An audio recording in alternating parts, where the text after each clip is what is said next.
Bismillahirrahmanirrahim. Alhamdulillahirabbil alamin. Wassalatu wassalamu ala asyrafil anbiya'i wal mursalin nabiyina Muhammadin wa ala alihi wa ashabihi ajma'in.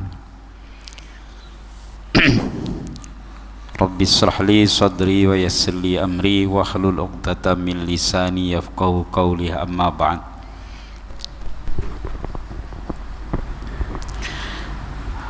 Hadirin hadirat yang dimuliakan oleh Allah, Bapak dan Ibu sekalian, Bapak-bapak ada di luar,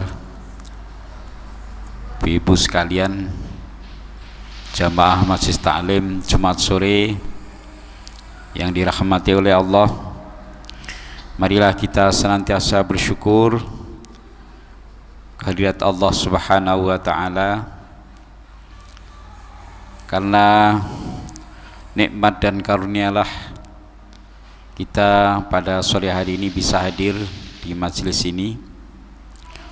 Mudah-mudahan yang hadir ini termasuk upaya kita bersyukur kepada Allah, karena kita diberikan kesempatan, kesehatan dan kelonggaran.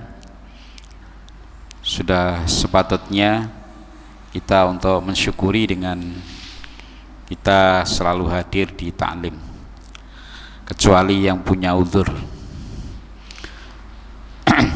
Salawat dan salam juga tidak lupa kita selalu sanjungkan pada beliau, junjungan kita Nabiullah Muhammad sallallahu alaihi wasallam, karena beliaulah kita sampai hari ini, sampai detik ini masih bisa merasakan gairah iman dan Islam kita. Masih bergairah Bu ya? Kalau nggak bergairah mesti nggak datang ke sini.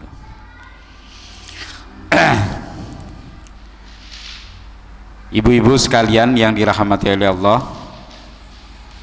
pada sore ini kita langsung akan melanjutkan masih di sekitar bab al-amru bil ma'ruf wan nahyu 'anil munkar, yang pada dua minggu yang lalu ya kita sudah sampaikan beberapa ayat yang mendasari perintah amar ma'ruf nahi mungkar. Namun pada hari ini masih ada 4 ayat lagi ya, 4 ayat lagi yang memberikan satu pendasaran akan perintah amar ma'ruf nahi mungkar, yang tentunya ini akan memperkuat keyakinan kita bahwa hidup ini tidak bisa dilepaskan dari fungsi amar ma'ruf nahi mungkar kita. Ayat yang pertama pada hari ini, atau ayat yang selanjutnya dari ayat-ayat yang sebelumnya, yaitu surah Al-Maidah ayat 78 sampai dengan 79. Silakan yang bawa mushaf dibuka surah Al-Maidah ayat yang ke-78 dan 79. A'udzu billahi minasyaitonir rajim. Lu'inal ladzina kafaru min bani Israila ala lisani Dawud wa Isa ibn Maryam dzalika bima asaw wa kanu ya'tadun kanu la yatanahawna 'an munkarin fa'alu labi'sa ma kanu yaf'alun.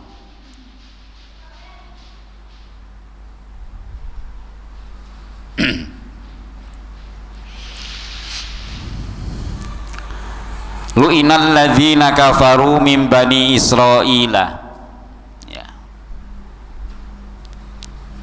Orang-orang kafir dari Bani Israel dilaknat oleh Allah ala lisani Dawud, karena menentang ajaan daripada Nabi Dawud, wa Isa bin Maryam, dan Isa bin Maryam.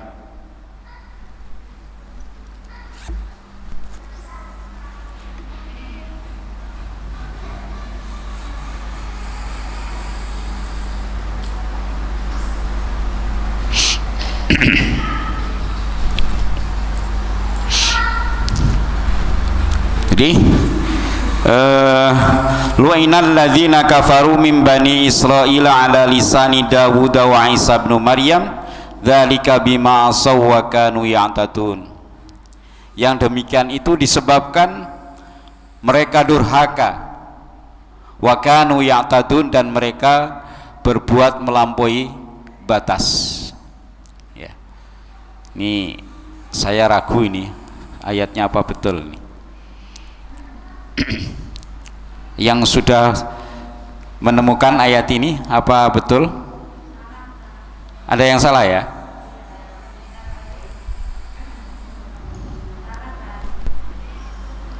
Tujuh 78. Nggih. Aduh.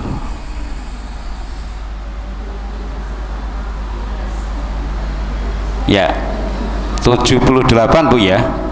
Lu'inal ladzina kafaru min bani Israila ala lisani Dawud wa Isa bin Maryam dzalika bima asaw wa kanu ya'tadun.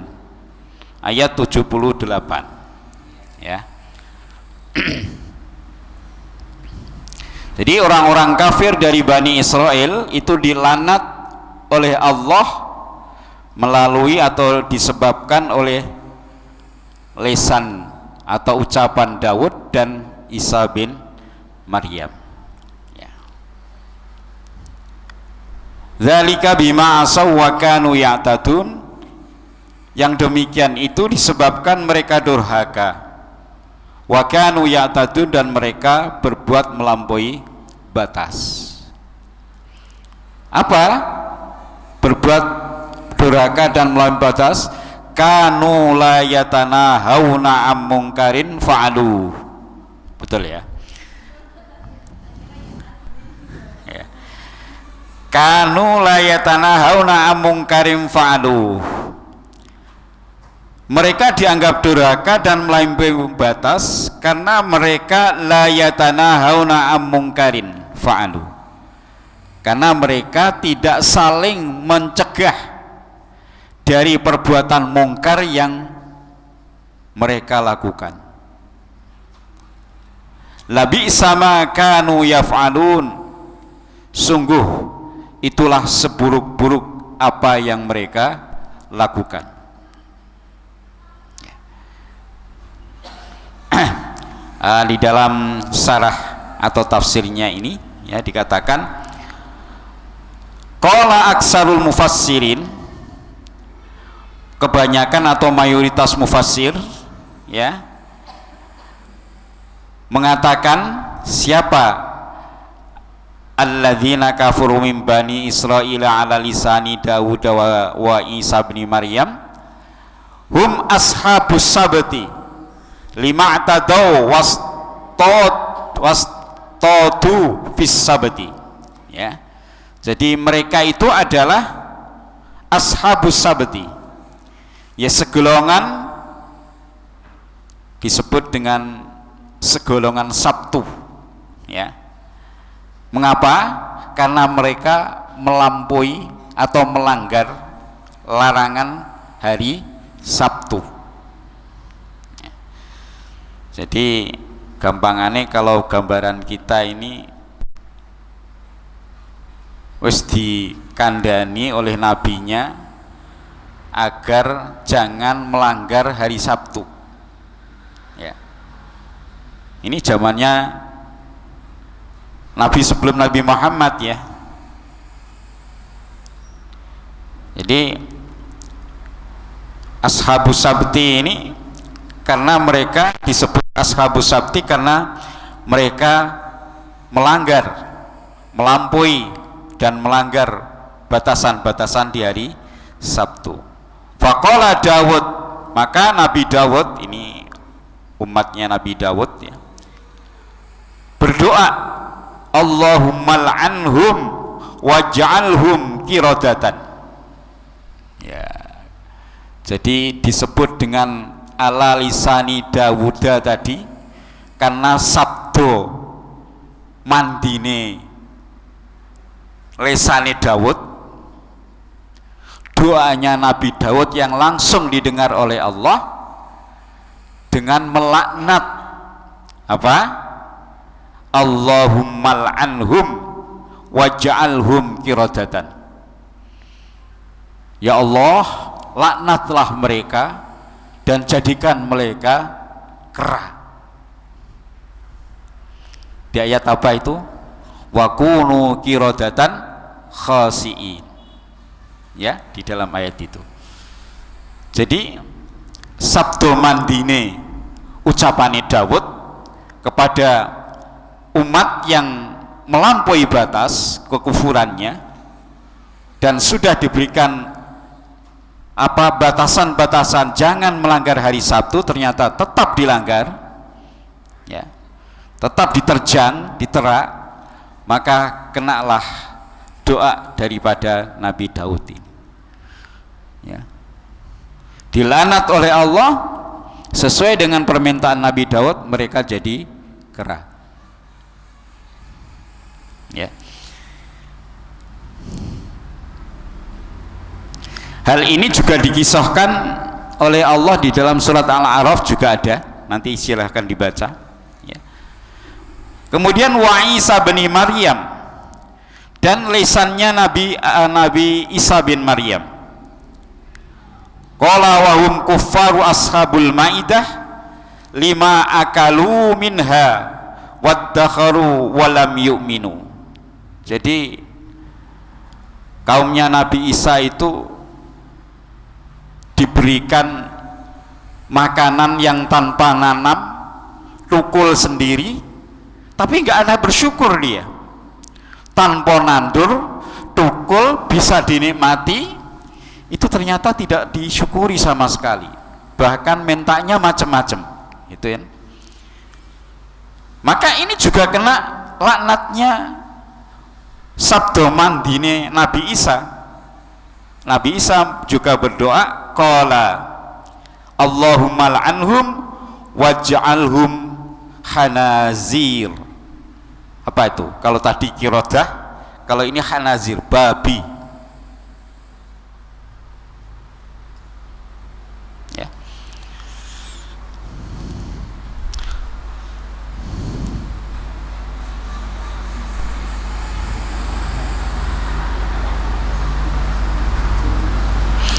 Jadi, tapi Rasulullah Shallallahu Alaihi Wasallam pernah melaknat satu kaum, ya, yang dimana membunuh para sahabat utusannya. Itu Rasulullah langsung ditegur oleh Allah. Rasulullah melakukan kunut nazilah dengan melaknat, ya Allah, laknatlah mereka kaum. Akhirnya ditegur oleh Allah. Urusan laknat melaknat itu bukan urusanmu Muhammad, urusan saya. Tapi Nabi sebelum Rasulullah Muhammad SAW diperkenankan itu doanya.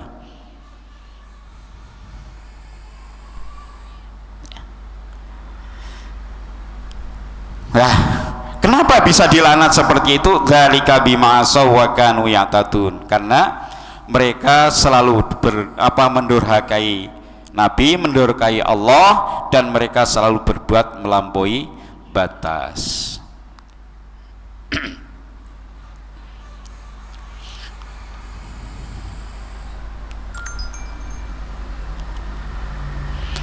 Kemudian dilanjutkan ayat berikutnya, dijelaskan, ya, dijelaskan kenapa selalu berbuat durhaka dan melampaui batas. Di antaranya disebutkan oleh Allah sendiri, kanu layatana hauna amungkarin fa'alu, ya, ay la yanha ba'dhum ba'dhan anil munkar, ya, artinya mereka memang tidak ada budaya, tidak ada upaya bagaimana satu dengan yang lain itu saling mencegah perilaku kemungkaran. Ini Bu, ini terjadi pada periode sebelum Nabi Muhammad. Menungso disabdo dadi kethek dadi ya ada. Menungso ditafsir dadi babi ya ada. Karena apa? Akibat mereka satu dengan yang lain tidak peduli lagi dengan tindakan atau perbuatan kemungkaran. Persoalan-persoalan mungkarat enggak peduli lagi. Ini bab kita kan masih bab al-amru bil ma'ruf wan nahyu 'anil munkar. Nah, kita diambilkan dalil diantaranya ayat Al-Maidah ayat 78 79. Ya. Yang dinisbahkan pada umat Nabi Daud dan umat Nabi Isa alaihi salam. Disifati oleh Allah sendiri labi sama kanu yaf'alun. Jadi membiarkan tidak lagi ada upaya amar ma'ruf nahi mungkar, mencegah mengajak kebaikan dan melarang kemungkaran, itu disifati oleh Allah sendiri labi sama kanu yaf'alun. Perbuatan, perilaku, sikap yang seperti itu sikap yang paling buruk ya, sikap yang enggak baik. Jadi Allah di sana memakai lam kosam itu ya, labi la, mestinya bi sama kanu yaf'alun itu cukup, tapi Allah justru memakai lam kosam dengan sumpah, sungguh perbuatan itu adalah seburuk-buruk perbuatan. Jadi membiarkan kemungkaran merajalela di tengah-tengah kehidupan kita itu termasuk perbuatan yang sangat buruk. Ini walaupun nisbahnya kepada umat Nabi sebelum Nabi Muhammad, Nabi Daud dan Nabi Isa, tapi ini memberikan pembelajaran kepada kita umat Nabi Muhammad SAW. Adanya perintah untuk amar ma'ruf nahi mungkar ini harus terus digaungkan.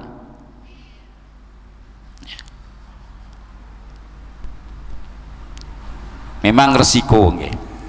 Orang beramar ma'ruf nahi mungkar itu resiko.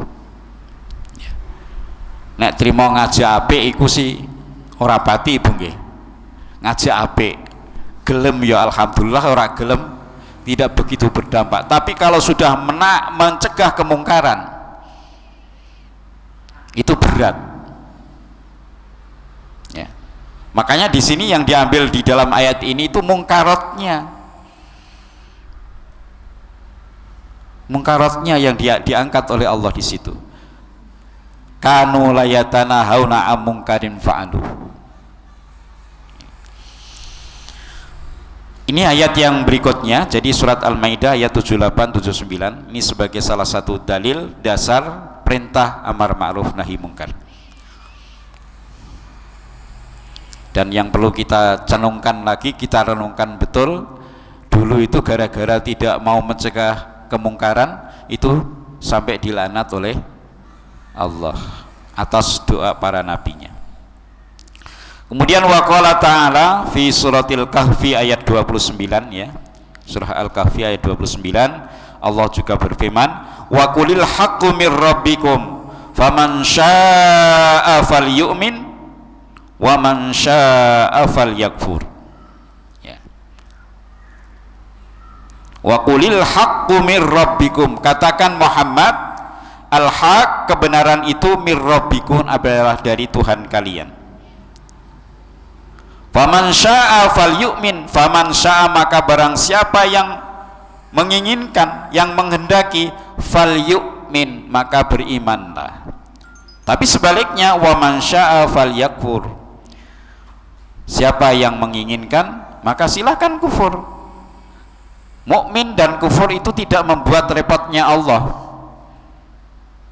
Sebenarnya mau beriman kufur itu kebutuhan manusia sendiri sebenarnya. Al-haqqu ma yakunu min jihatillahi ta'ala. Jadi al-haq di sini itu adalah menurut tinjauan Allah. Bukan al-haq yang sifatnya subjektif manusia, tapi menurut Allah. Ya, kebenaran menurut Allah inilah yang disebut dengan al-haq. Maka di situ dikatakan al-haqqu mir rabbikum.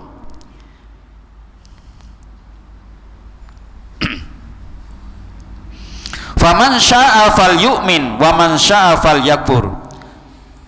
Ai la ubali bi imani man amana wa kafara man kafara. Jadi Allah itu tidak begitu butuh. Kalau sudah dikatakan kebenaran dari Allah, mau diakui atau mau dibantah, mau disanggah, itu terserah manusia, ya. Jadi wala la ubali bi imani man amana wa kafara man kafara. Jadi Rasulullah itu tidak dibikin repot mau beriman atau mau kufur kepada kebenaran Allah, ini tidak dibikin repot Allah itu.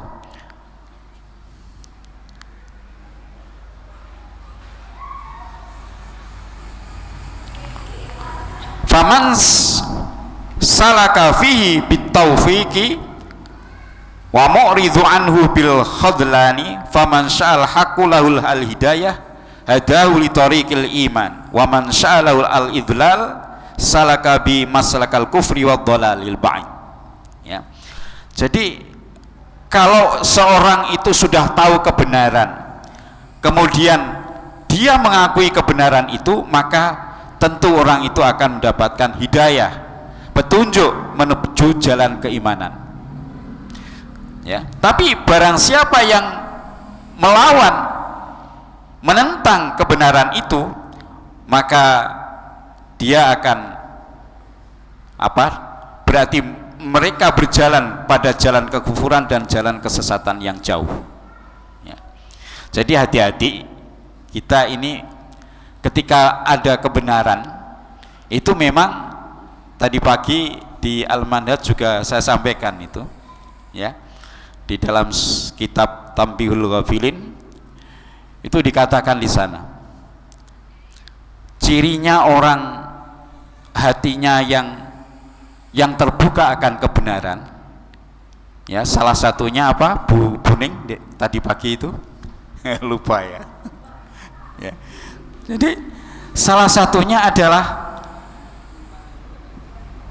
dia cepat tanggap dengan kebenaran itu. Okay. Jadi tidak tidak ada upaya untuk melawan, mendurhakai kebenaran yang jelas itu dari Allah Subhanahu wa taala. Ya. Maka di sini dikatakan dalam kitab ini, waman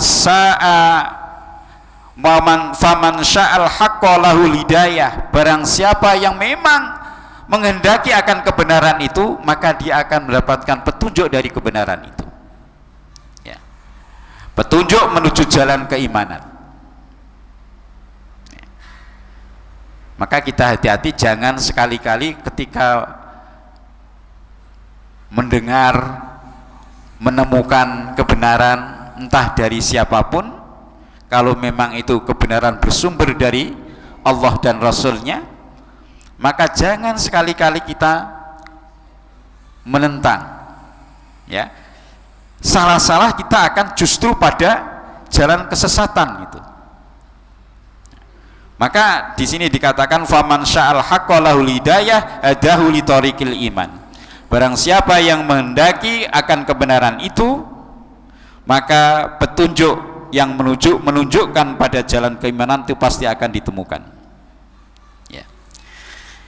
Tapi sebaliknya, waman sya'alul idlal, barang siapa yang menghendaki sesat jalan, salaka bi maslakal kufri wad dhalalil ba'id. Jadi maka dia akan menempuh jalan kekufuran dan jalan kesesatan yang jauh. Ini ibu-ibu sekalian, di apa kaitannya ayat ini dengan bab al-amru bil ma'ruf wan nahyu 'anil munkar? Tentu terkait erat, ya. Karena sebuah kebenaran yang datang dari Allah itu pasti kita tidak boleh ragukan kebenaran itu. Kalau di dalam ayat yang lain dikatakan, ketika datang satu kebenaran, maka tidak pantas bagi seorang mukmin untuk mengambil pilihan yang lain. Ya, di dalam ayat itu dikatakan tidak pantas bagi orang mukmin itu mengambil pilihan lain daripada kebenaran Allah yang sudah ditampakkan itu. Kemudian ayat berikutnya, biar niki lengkap komplit ayatnya. Surat Al-Hijr ayat 94. Allah berfirman, fasda' bima tu'maru wa'arid 'anil musyrikin. Ya. Fasda' bima tu'maru wa'arid 'anil musyrikin. Fasda' dan katakanlah dengan terus terang Muhammad, bima tu'maru terhadap apa yang kamu telah diperintahkan, wa'arid 'anil musyrikin dan berpalinglah dari orang-orang yang musyrik. Al-Hijr ayat 94.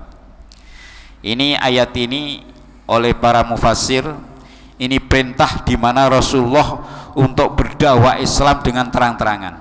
Karena ada fase-fase dakwah Rasulullah, ya. Ada fase istilahnya bawah tanah, sembunyi-sembunyi, ya. Tapi ada fase di mana Rasulullah dipersilahkan untuk berdakwah Islam dengan terus terang-terangan. Nah, ini ayatnya, perintahnya. Ya.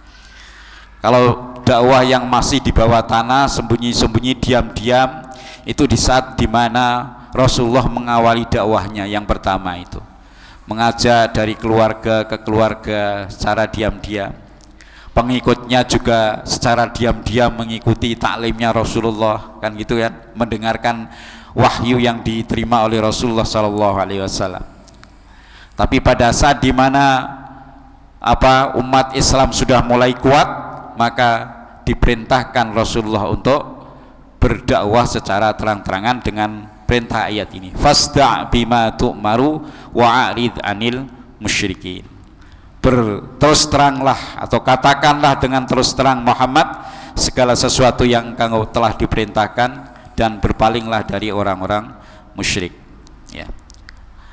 Fasda' ijhar bima tu'maru. Ijhar itu ya berterus teranglah, katakanlah dengan terus terang, ya. Tidak ada sembunyi-sembunyi lagi.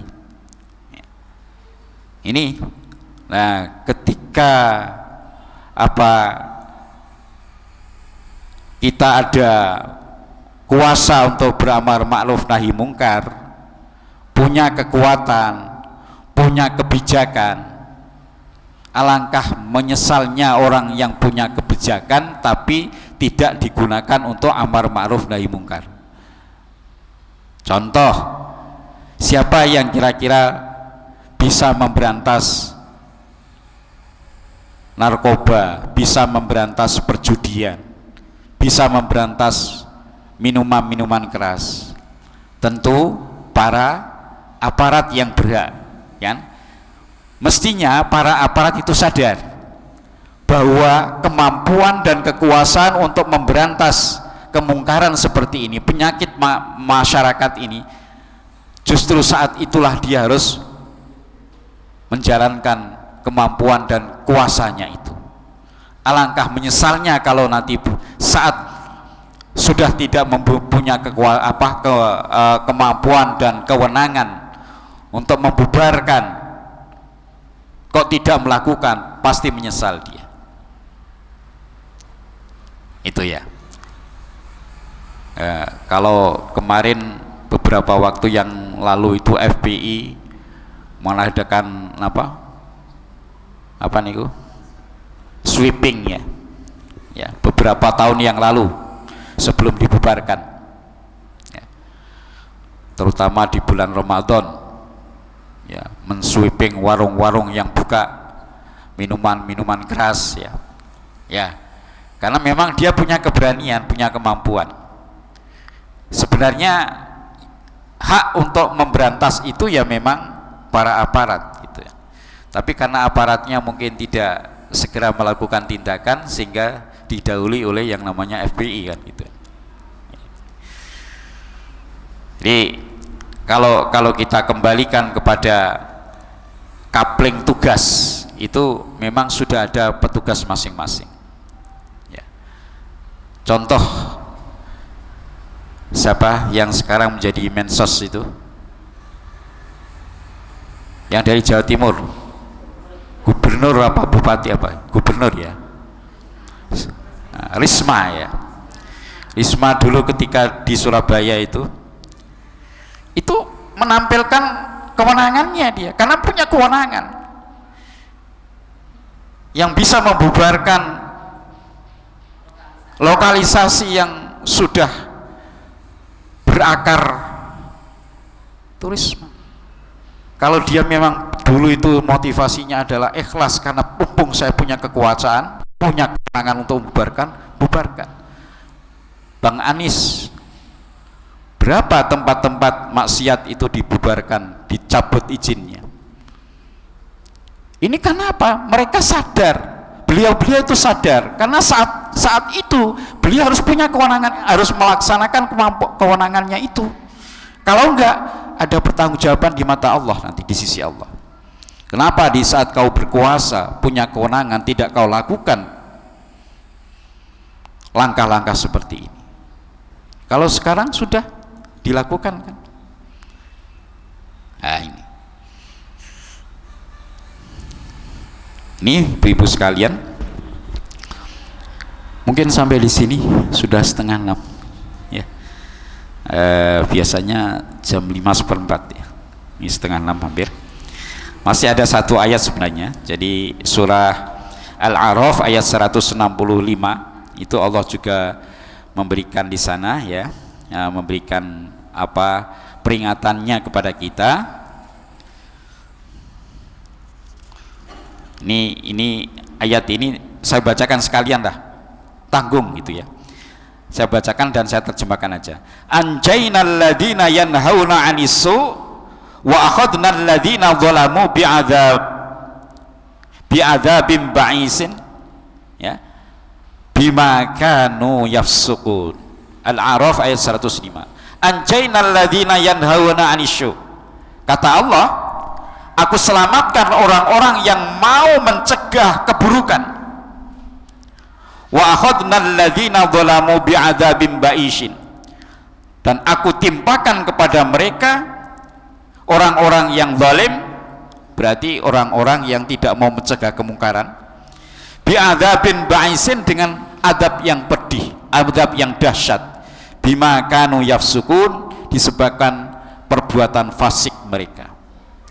Ibu, makanya suatu daerah itu harus ada pihak-pihak, kelompok-kelompok yang peduli dengan kemungkaran ya. Kalau semua satu wilayah semuanya sudah tidak peduli dengan kemungkaran, maka janji Allah dalam ayat yang lain akan ditimpakan suatu musibah, yang dimana musibah itu tidak hanya menimpa orang-orang yang berbuat mungkarat, tapi juga akan menimpa seluruhnya. Tapi ayat ini Allah memberikan penegasan, orang-orang yang masih mau upaya untuk mencegah kemungkaran, mencegah perbuatan buruk, itu akan diselamatkan oleh Allah dengan caranya. Dan Allah akan menimpakan azab yang pedih pada orang-orang yang zalim, yang tadi orang-orang yang sebaliknya membiarkan kemungkaran itu merajalela ya. Maka jadilah kita kelompok-kelompok yang peduli terhadap kemungkaran ya. Caranya bagaimana? Nanti di dalam hadis dijelaskan. Apakah kita harus turun jalan sweeping? Tidak tentu, tidak mesti seperti itu. Nanti di hadisnya itu ada ya, caranya bagaimana. Insya Allah Jumat depan kalau tidak ada halangan kita bisa sampaikan ya. Demikian yang bisa kami tambahkan pada sore hari ini. Mari kita akhiri taklim pada sore hari ini dengan bersama menutup dengan doa kafaratul majlis. Bismillahirrahmanirrahim. Subhanakallahumma wa bihamdika asyhadu an la ilaha illa anta astaghfiruka wa atubu ilaik. billahi hidayah wa taufiq, nasrun minallahi wa fathun qarib wa basyiril mu'minin. Wassalamualaikum warahmatullahi wabarakatuh.